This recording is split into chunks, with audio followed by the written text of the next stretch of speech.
On a Tuesday night in Austin, Texas, 27-year-old Daniel Reed walked out of his office building at 7:12 p.m. Security cameras caught him heading toward the parking garage, laptop bag over his shoulder. But Daniel never reached his car. The vehicle was found locked, untouched. His keys, his wallet, even his phone were left behind. Yet Daniel himself was gone. In just 14 minutes, a young man disappeared from the heart of a busy city, without a single witness, without a single trace. His mother was expecting him home for dinner. His sister got a text that read, "I'll come by tomorrow." That tomorrow never came. At first, police thought maybe he walked away voluntarily, but as the days passed, that theory crumbled. Something far darker had happened. And when the truth finally came out years later, it stunned everyone. You're watching Vanished Crime Cases. If you're drawn to stories of the missing, the unsolved, and the shocking truths that surface years later, make sure to hit subscribe. Don't miss the next case that might keep you awake tonight. When a young man disappears, people always look for a reason. Was he troubled? Did he want to leave? Did someone want to hurt him? With Daniel Reed, none of that made sense.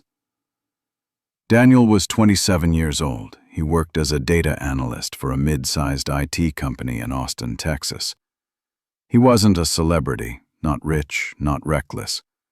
He was just an ordinary office worker, living in a one-bedroom apartment in South Congress. But after he walked out of his office on a Tuesday night, he was never seen alive again. Daniel was the oldest child in the Reed family. His parents, Linda and Michael Reed, raised him and his younger sister Emily in a modest house outside the city. They were a working-class family. Linda was a nurse at the local hospital. Michael drove trucks across state lines. From a young age, Daniel carried responsibility. He was the first in his family to finish college.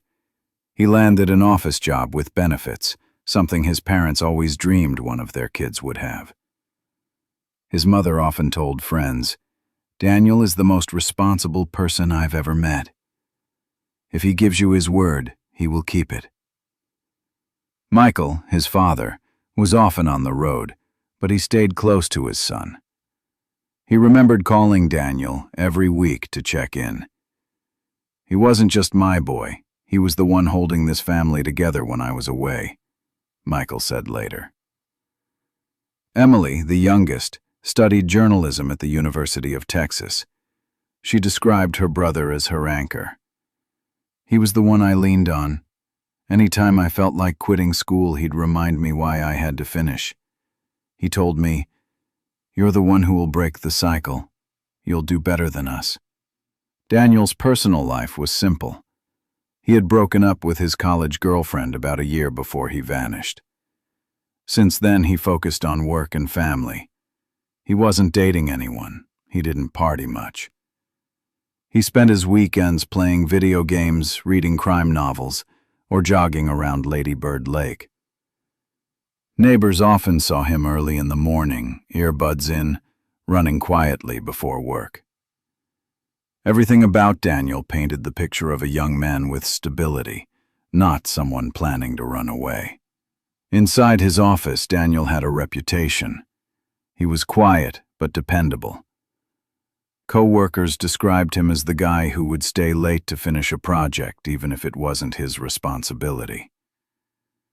If a deadline was looming, Daniel would be there, no complaints, one colleague said. Friends outside work echoed the same. They trusted him.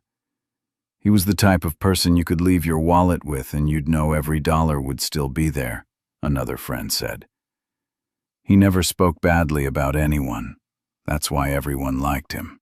At his apartment building, the Riverbend Apartments, Daniel wasn't well known, but people noticed him. A neighbor remembered.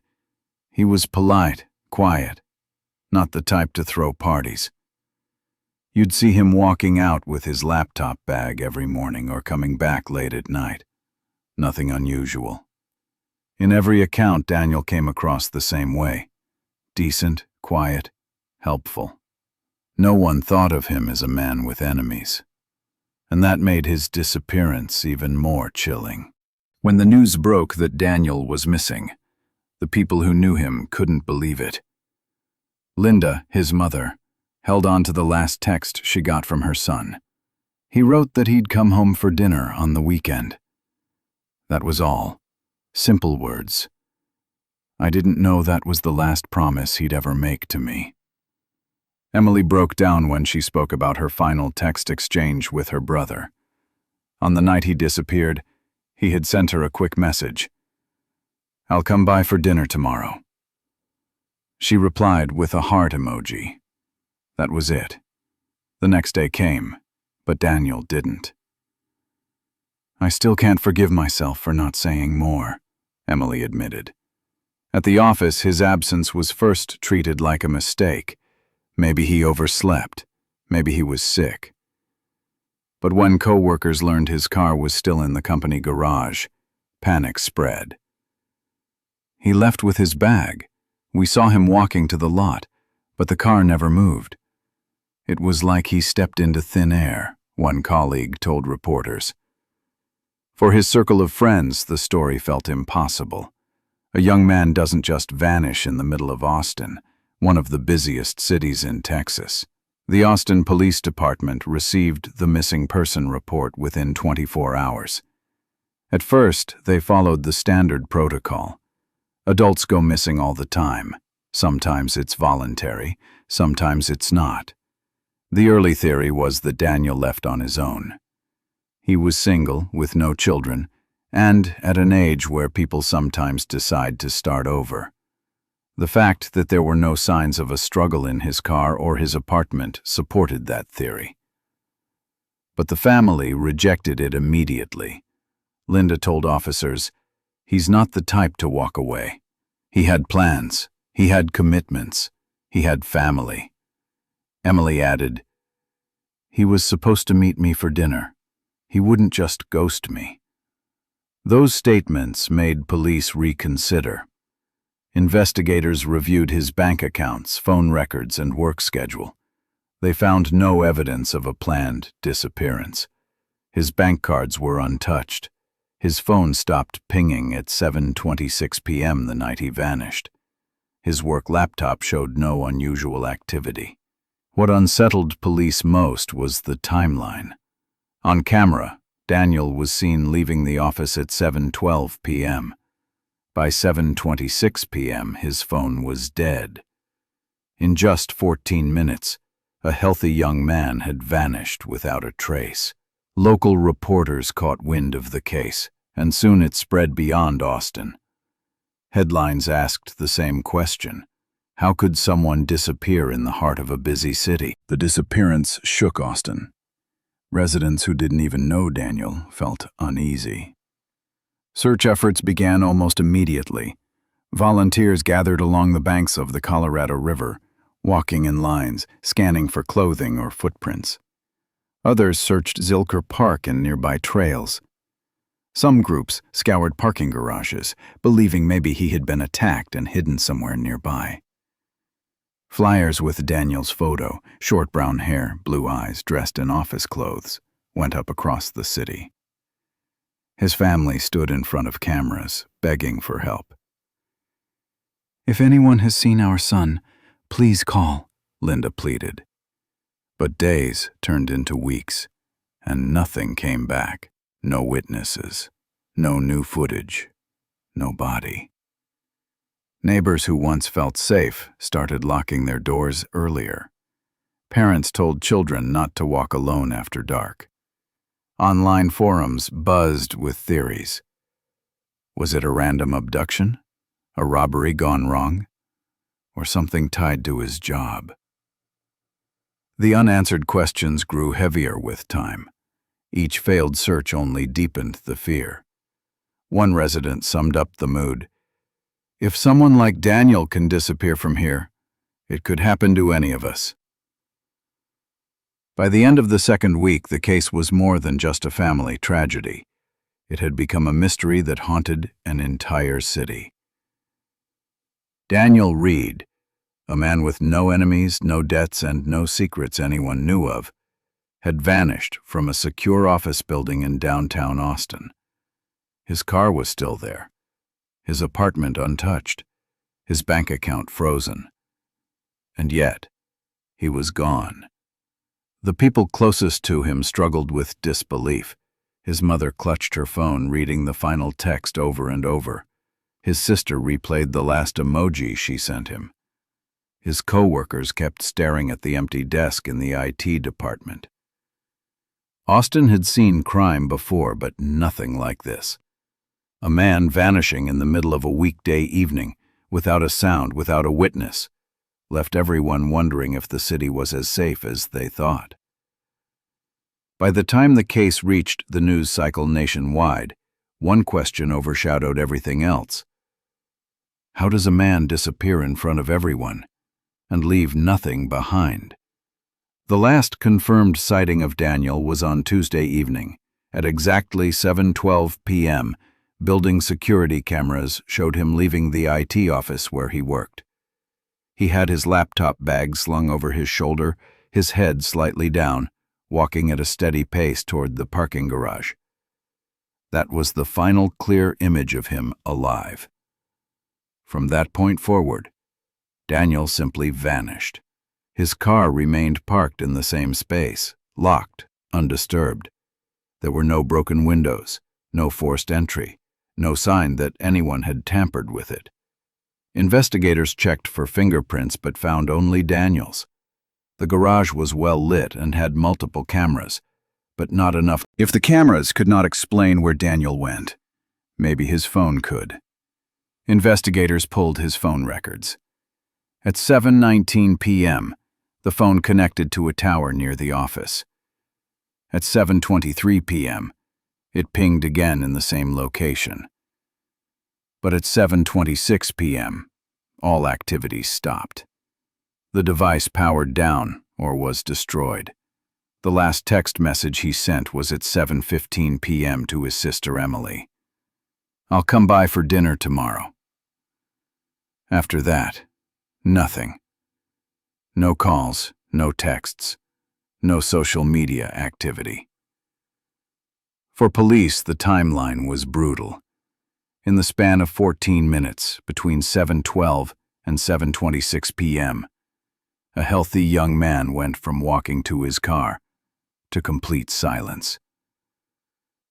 Police next checked his finances. Daniel's bank accounts had no unusual withdrawals. His debit card and credit cards were untouched. His online accounts showed no sign of planning a trip, buying tickets, or transferring money. His work laptop, still on his desk inside the office, contained no odd files, no searches about leaving town, no secret emails. Everything pointed to a man who intended to go home, not disappear. Detectives expanded their search to other cameras. The building's internal system confirmed Daniel leaving the elevator, turning right toward the parking area. After that, nothing. Street cameras outside the building showed dozens of pedestrians, cyclists, and cars that night, but none matched Daniel. He was not seen walking out of the garage. He was not seen entering another vehicle. This gap frustrated investigators. One officer later said, "It's like he walked into a shadow and never came out." But that shadow wasn't empty. Something must have happened inside that garage. Detectives interviewed everyone who might have seen Daniel that night. Coworkers confirmed he left at his usual time. He wasn't upset, wasn't rushing. Nothing stood out. The building's security guard said he saw nothing unusual. He didn't recall hearing arguments, shouting, or the sound of a struggle. "If something violent happened, I think I would have noticed," he told police. Neighbors at Riverbend Apartments confirmed Daniel never came home. His apartment was untouched. dishes in the sink, bed neatly made. Not a single person remembered seeing him after 7:12 p.m. For investigators, it was as if Daniel had been erased. At first, police considered the simplest explanation. Daniel walked away voluntarily.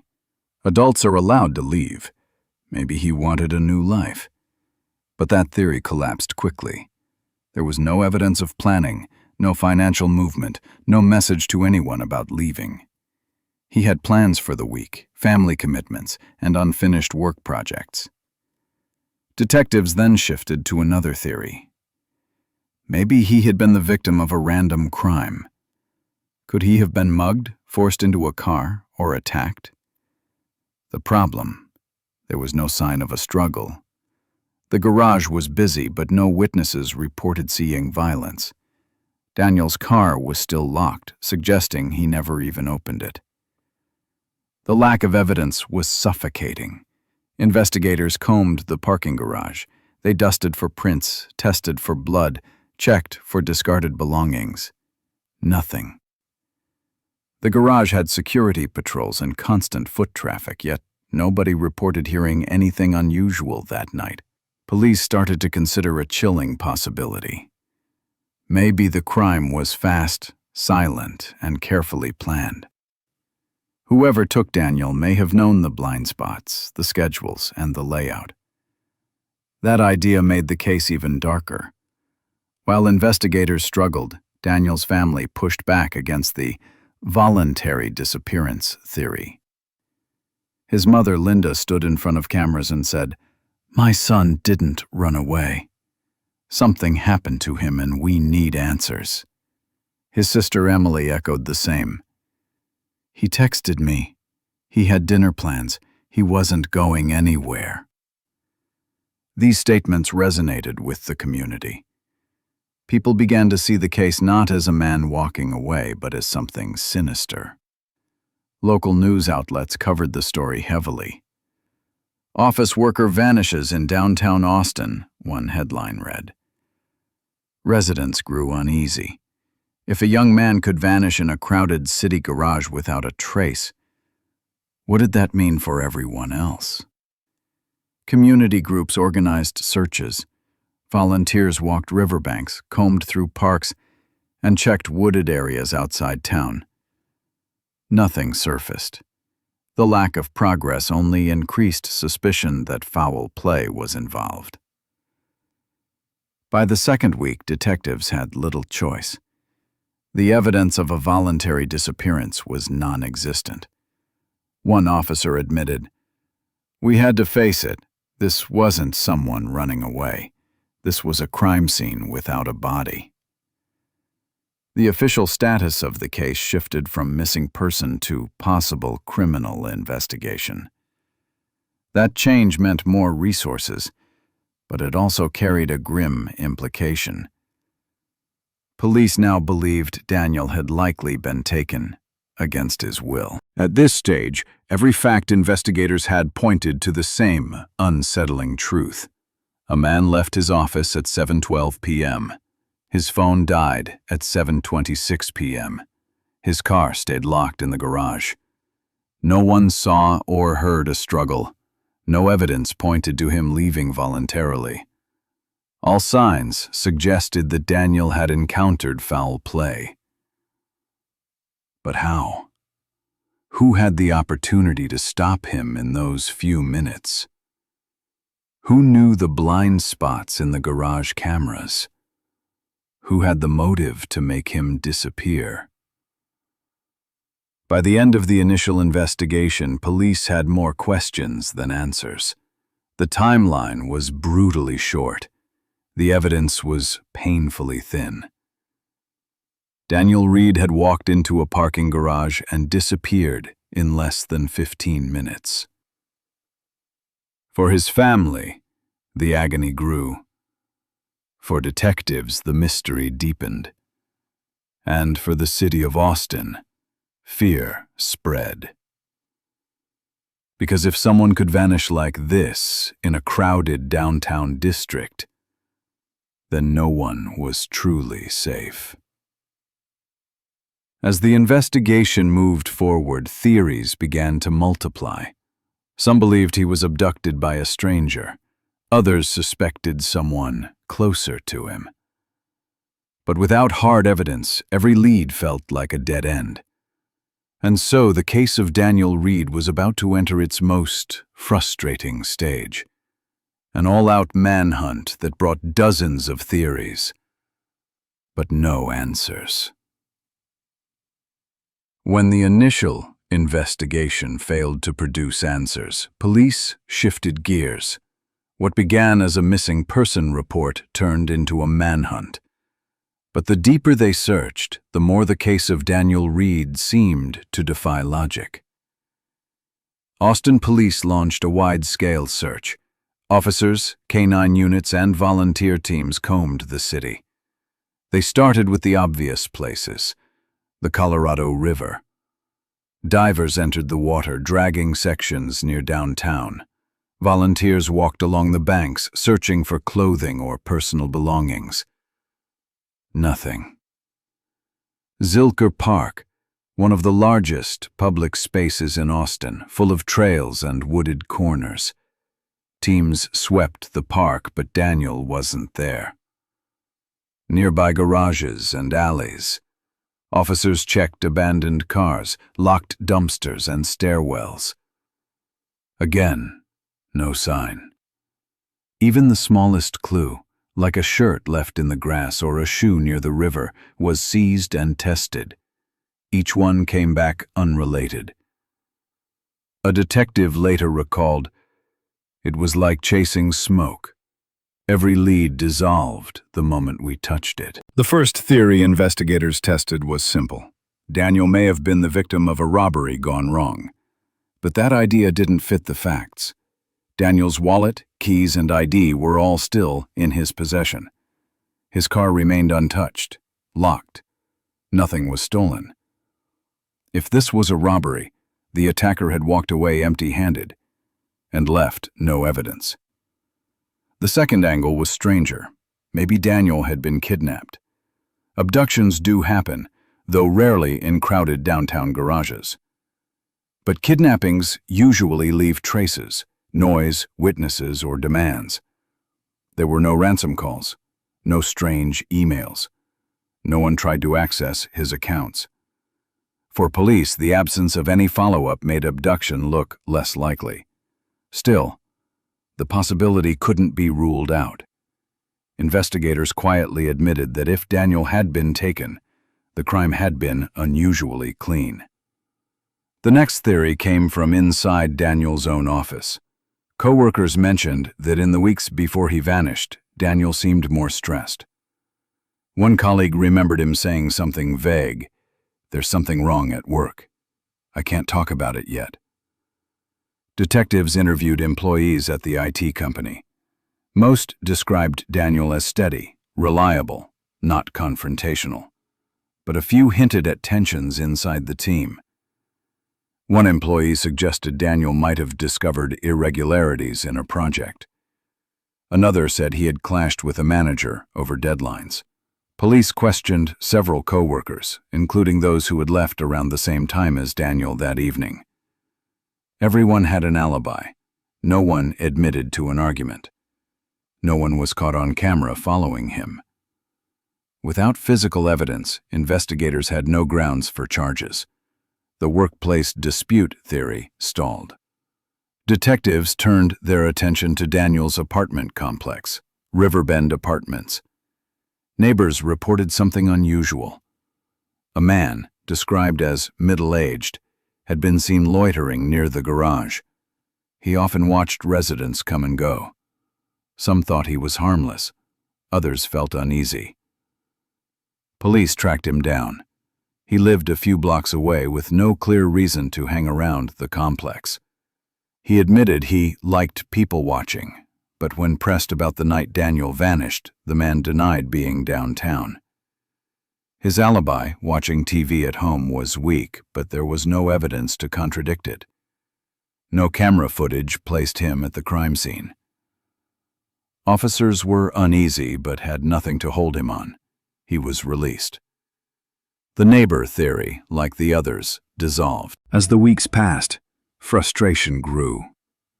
The local press ran daily stories. Headlines read, "Young man vanishes downtown without a trace," and "Austin police baffled by disappearance."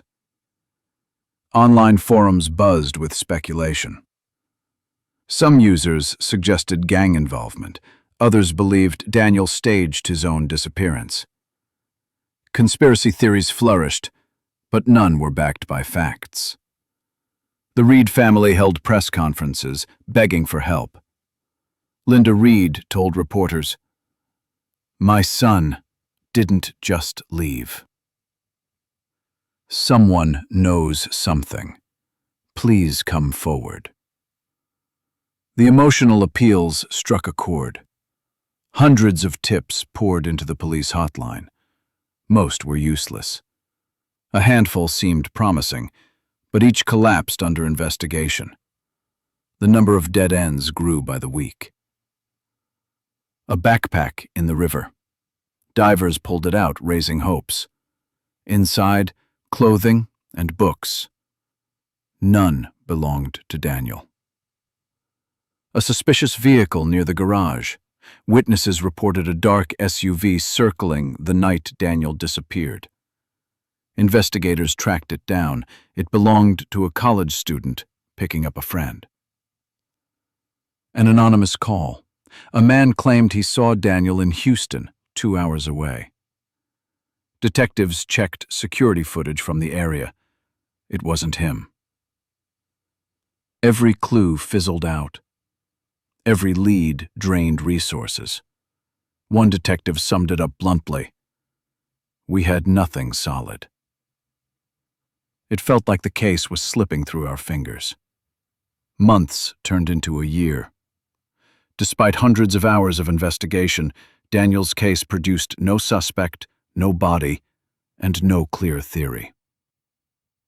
Police resources shifted to newer cases. The Reed file, once a top priority, was quietly moved to the cold case unit. For the family, the pain only deepened. Linda Reed told reporters, "I just want to know what happened. My son cannot simply disappear." Emily Reed, once a college student, took matters into her own hands. She contacted journalists, filed records requests, even spoke to private investigators. But her search, too, ran into walls. The official status was now clear. Daniel Reed's disappearance was a cold case. By the end of Part 4, the situation was bleak. 3 main theories, robbery, workplace conflict, suspicious neighbor, had all collapsed. Each one led investigators in circles, producing no proof, no arrests. The case stalled. The city moved on. The family lived in limbo. And still, the haunting questions remained. Where did Daniel Reed go in those 14 minutes? How could he vanish in a crowded downtown garage? And why did no one see a thing? For 4 years, the case of Daniel Reed sat in the cold case files of the Austin Police Department. No new leads, no new witnesses, no answers. The Reed family kept fighting. They held press conferences. They pleaded with the public. They never stopped pushing. But over time, the media moved on. The public stopped talking. Daniel's disappearance became just another unsolved mystery in a city full of unanswered questions.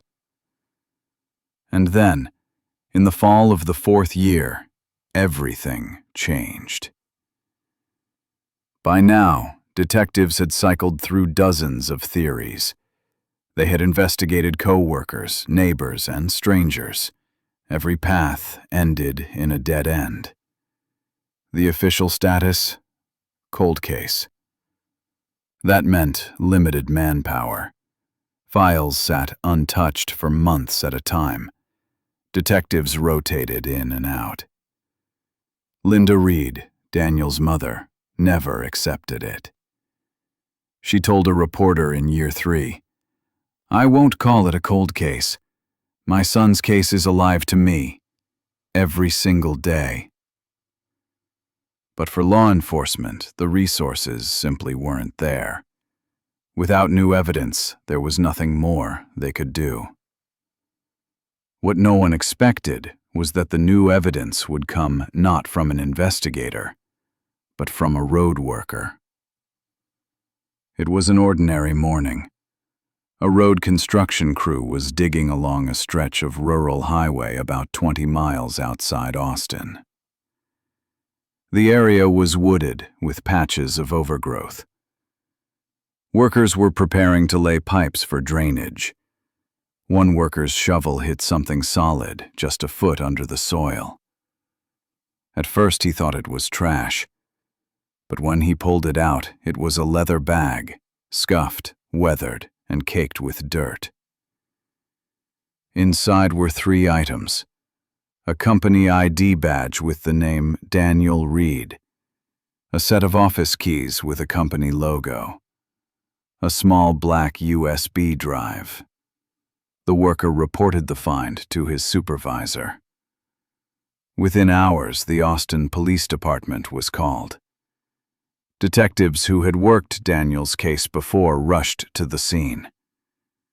For the first time in years, they had something physical to examine. The bag itself was old but intact. It had clearly been buried for years. Dirt and moisture had worn it down, but the contents were preserved. The ID badge was genuine. The keys matched those used by Daniel's IT office. The most intriguing item was the USB drive. There was no blood on the items. No fingerprints remained.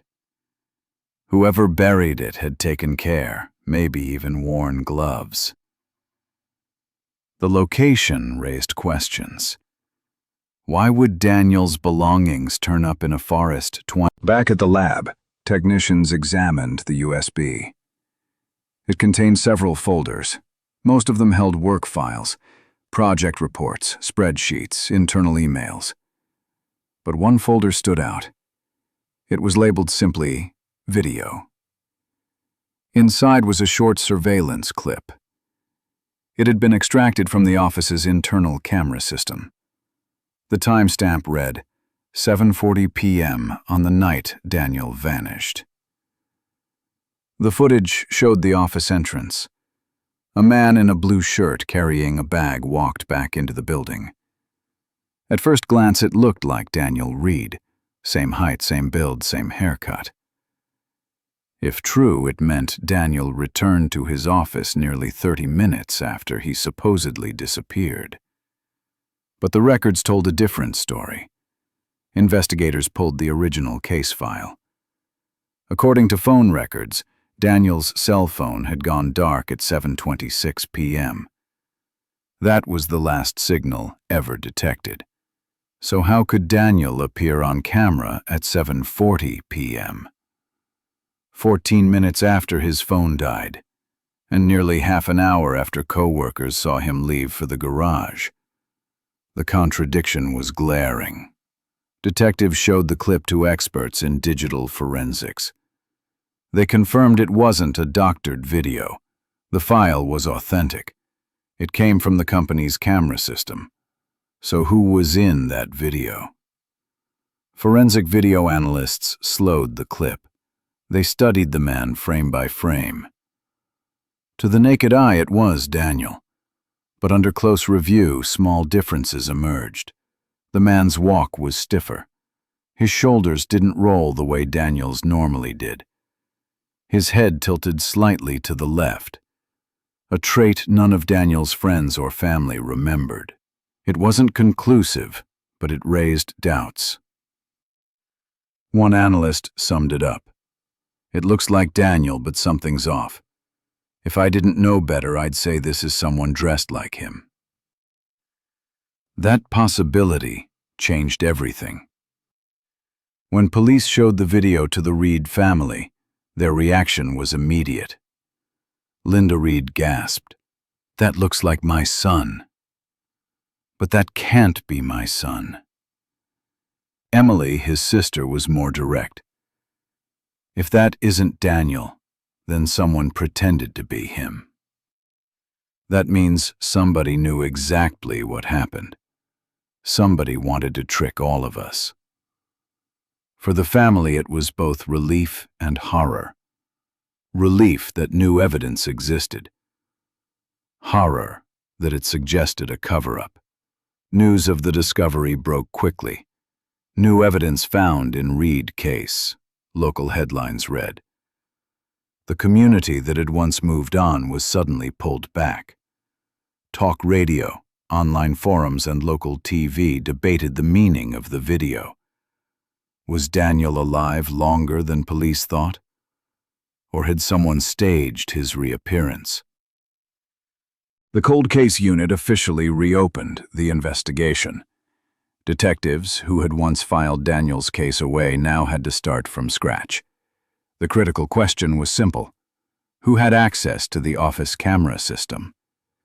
The USB clip hadn't come from public files. It wasn't part of the original evidence set. Someone with internal access had copied it. Detectives cross-referenced IT employees who had security clearance. A small circle of names emerged. Some still worked at the company. Others had left years earlier. One fact stood out. At least one former coworker had moved out of state shortly after Daniel's disappearance. The circle was tightening. The other mystery was the bag itself. Why bury it in the woods? Detectives considered two options. First, the killer had panicked. They needed to get rid of incriminating evidence quickly and chose a remote site. Second, the bag was planted on purpose, meant to be found later, perhaps to mislead. Either way, the USB was the key. It tied the crime back to the office. It suggested someone inside the company wanted the truth buried. After 4 years of silence, the case of Daniel Reed was alive again. A road worker's chance discovery had produced an ID badge, a set of keys, and a USB drive. The video inside the USB raised questions no one could ignore. Was Daniel really on that tape? Or was it someone pretending to be him? If it was an impersonator, who had the motive and the access to pull it off? And most importantly, why hide the evidence in the woods 20 miles away, if not to conceal the truth about what really happened that night? The answers to those questions would lead detectives to the most shocking revelation of all. Because the man on that video wasn't Daniel Reed. It was someone Daniel trusted. Someone who worked beside him every day. And when DNA finally connected the dots, the mask of the killer would be pulled away. For 4 years, Daniel Reed's disappearance was a mystery without answers. Then a buried leather bag and a suspicious video changed everything. Now, detectives finally had a new suspect. And this time, the evidence pointed straight to someone Daniel once trusted. The breakthrough began with the leather bag found in the woods. At first, the bag seemed unremarkable. Old, worn, and buried shallow under the soil. But forensic testing revealed something crucial. On the zipper, technicians found a microscopic trace of DNA. It wasn't Daniel's. It wasn't from his family. The DNA matched a man named Mark Evans. Mark was not a stranger. He had worked with Daniel at the same IT company. He had shared coffee breaks, late nights, and project deadlines with him. And he had left Austin just weeks after Daniel disappeared. His reason? A vague claim of looking for new opportunities. With this single DNA hit, detectives finally had a name. Mark Evans was 32 at the time Daniel went missing. Like Daniel, he was a data analyst. Unlike Daniel, he had a reputation for being ambitious, sometimes aggressive. Coworkers later described him as sharp but competitive. He wanted promotions. He wanted recognition. And he didn't like being questioned. On the surface, he and Daniel got along. They were seen together at coffee shops near the office. They worked on the same projects. But a few employees remembered tension, small arguments over access to data or decisions about deadlines. After Daniel vanished, Mark left town. He cut ties with most coworkers. He moved from state to state. He lived under the radar. At the time, it looked like coincidence, but now it looked like something else. The strangest piece of evidence in the case was the video. The USB found in the buried bag contained a surveillance clip that appeared to show Daniel re-entering the office at 7:40 p.m. on the night he disappeared. That clip had baffled investigators. How could Daniel's phone go dark at 7:26, yet he was seen alive on camera 14 minutes later? The answer, detectives realized, was simple. It wasn't Daniel. Mark Evans had access to the building's camera system. He had the technical knowledge to extract the clip, and he knew how to manipulate appearances. He dressed in clothes like Daniel's, same blue shirt, same work bag. He walked back into the office, making sure the camera caught him.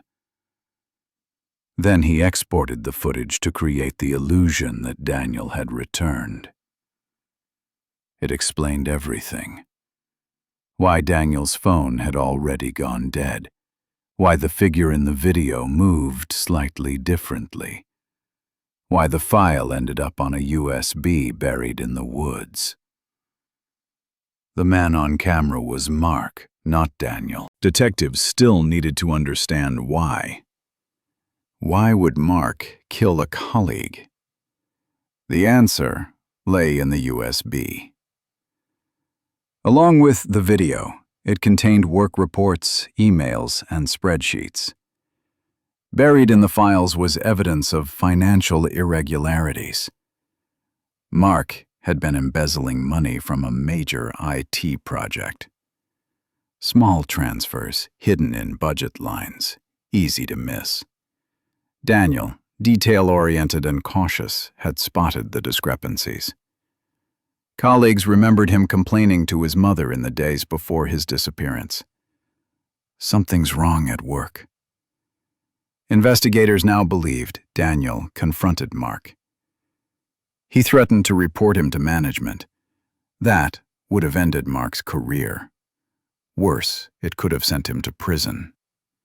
Instead of stopping, Mark made a choice. He silenced the one person who could expose him. With motive established, detectives reconstructed the night of the crime. Daniel left his office at 7:12 p.m. as captured on the security camera.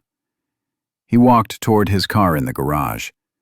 Mark followed him into a camera blind spot. He knew those blind spots well. He had studied the system. Inside that hidden space, he confronted Daniel. There was no loud struggle, no shouts. Witnesses in the building reported nothing unusual.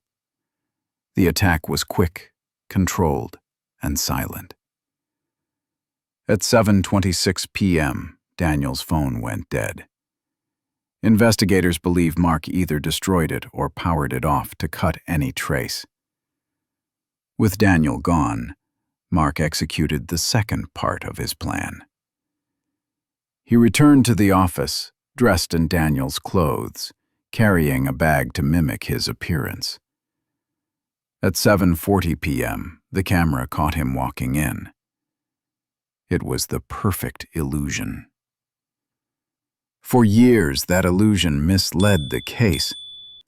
But now, with DNA evidence, the truth was clear. The case against Mark grew stronger with each piece of evidence.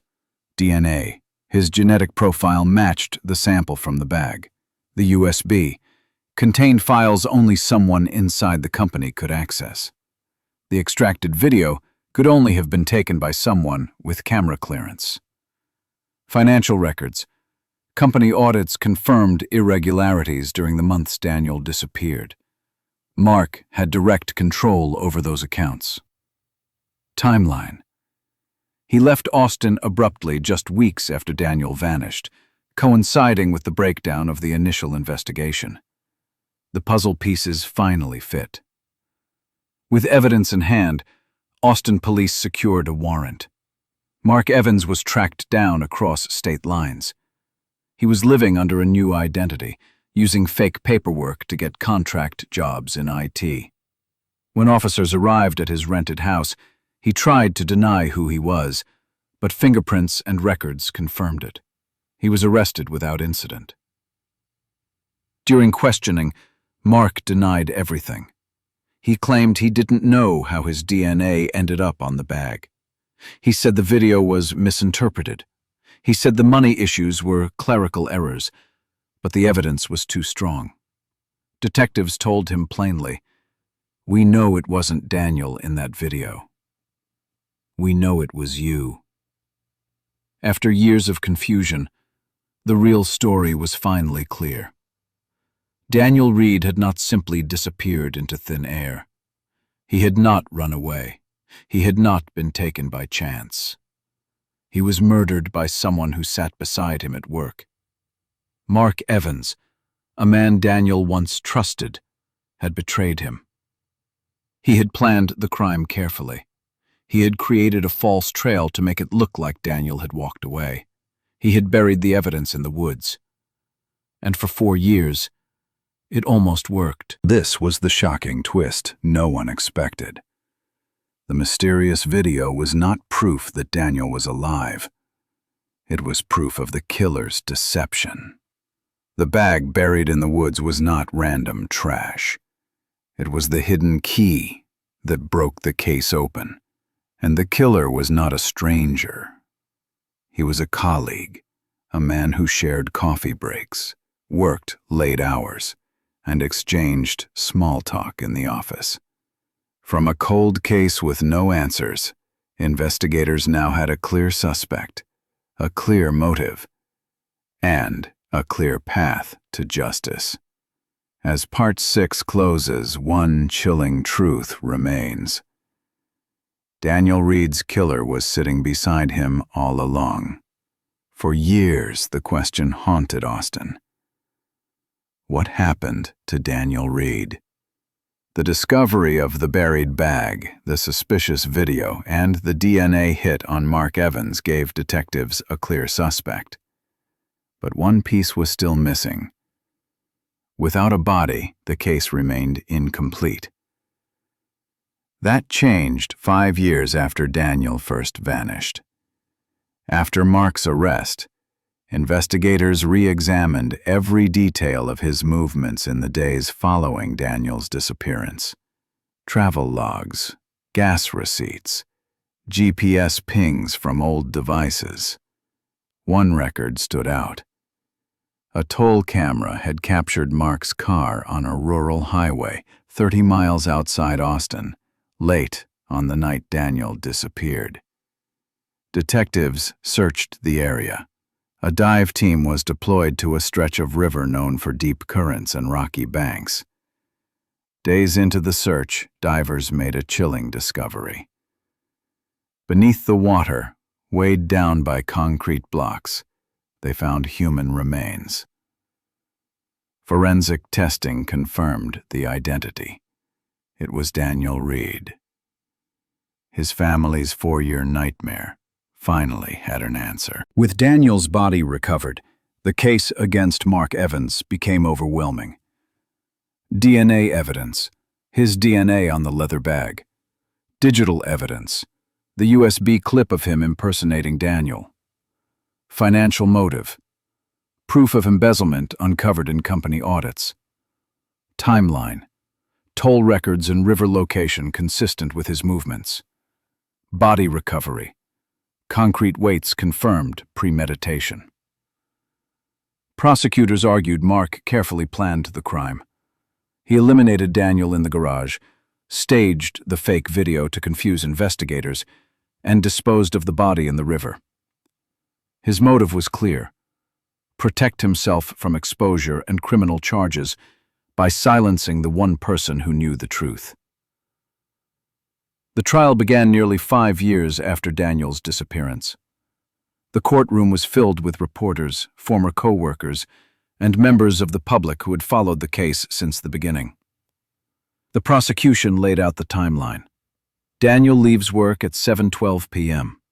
His phone shuts off at 7:26 p.m. A man dressed like him reappears at 7:40 p.m., later proven to be Mark. The bag with Daniel's belongings is buried 20 miles away. His body is found in a river, weighed down to prevent discovery. The defense attempted to cast doubt. They argued the DNA on the bag could have been transferred. They claimed the video wasn't definitive. They suggested Daniel's death might have been accidental. But the evidence was too strong. Witness after witness described Daniel as reliable, responsible, with no reason to vanish voluntarily. Experts testified that the impersonation video was deliberate. Financial analysts showed the exact discrepancies in project budgets that Daniel had discovered. After weeks of testimony, the jury reached its verdict. Mark Evans was found guilty of first-degree murder, fraud, and evidence tampering. He was sentenced to life in prison without parole. For the Reed family, the verdict was bittersweet. Linda Reed, Daniel's mother, told the press, "We finally have justice, but nothing brings my son back. I will never see him walk through our front door again." Emily Reed, who had grown from a college student into a young journalist during the years of the investigation, said, "I've spent years fighting to keep Daniel's name alive. Now the world knows what happened. He didn't run away. He didn't choose to leave us. He was taken." The family carried both relief and grief. The truth was out, but the cost was unbearable. In prison, Mark Evans became a forgotten figure. Once ambitious, chasing promotions and recognition, he was now reduced to a number in the system. Reports suggested he remained bitter, refusing to admit guilt even after conviction. He lived under constant reminder that the city of Austin was shaken. For years, the case of Daniel Reed had symbolized fear, a man vanishing from a downtown garage without explanation. When the truth came out, that fear turned to shock. The idea that a trusted office colleague could carry out such a cold-blooded plan disturbed many. Workplaces held meetings about vigilance. Companies reviewed security blind spots. The case became a grim reminder. Sometimes danger doesn't come from strangers on the street, but from the people sitting next to us every day. This case left lasting marks on everyone involved. For the family, they gained closure, but lived with permanent loss. Linda returned to work as a nurse but kept a framed photo of Daniel in her bag. Emily turned her pain into purpose, writing about unsolved cases and pushing for reforms in cold case funding. For society, the case sparked debates in Austin about office security, surveillance blind spots, and the importance of re-examining cold cases. Community trust in law enforcement was shaken, but the eventual resolution restored some faith. For the killer, Mark Evans's life ended behind bars, defined not by his career but by his crime. His ambition had turned into destruction, and his name became a warning. The Reed case was no longer just about one man's disappearance. It became a story about betrayal, persistence, and the cost of silence. Daniel Reed's story began as a mystery. A young man walked into a garage and vanished. For years, no one could explain how. The truth, when revealed, was darker than anyone imagined. He hadn't vanished at all. He had been murdered, and his killer had staged an elaborate illusion to cover it up. Not a stranger, not a random attacker, but a coworker. A man he greeted each morning. A man he trusted. The case leaves us with one chilling question. Do we ever really know the people who sit beside us at work? You've been watching this case on Vanished Crime Cases.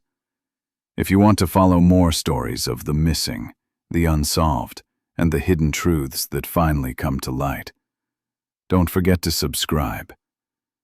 Hit the bell icon so you never miss the next case. Because sometimes the answers are closer and more disturbing than we think.